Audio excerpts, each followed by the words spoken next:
Now, they say they treat us as our own operator, and we're not. They tell us what to do, at what time to be at work, at what time you leave. You miss one day, oh, they're screaming at you on this and that, why you're not coming, this and that, and everybody got issues.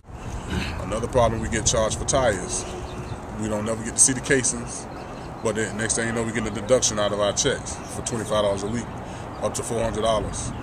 Then they don't never show us a tire. They just say you had a flat on the box and we had to go fix it, and they're charging it back to us, and there's no proof for that.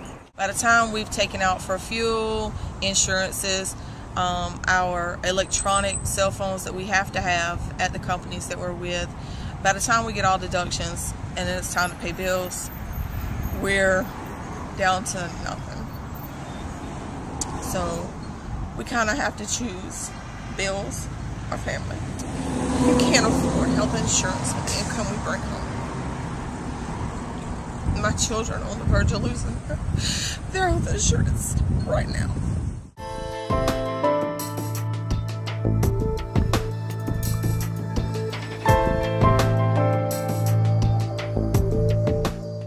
There are some tough decisions that I have to make on a weekly basis.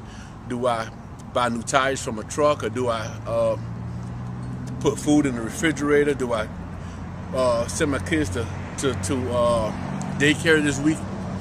You know, it's just constantly always a struggle of making tough decisions on what I got to do, because there's never enough income at the end of the week for working in a $14 billion a year port. And I really do feel like we need to do something about that.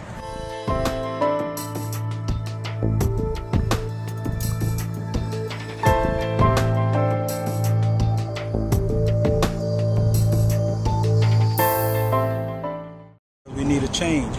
We need benefits. We need a retirement just like everybody in office do.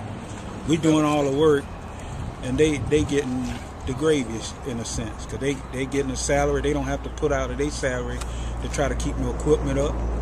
I like to send my kids to college.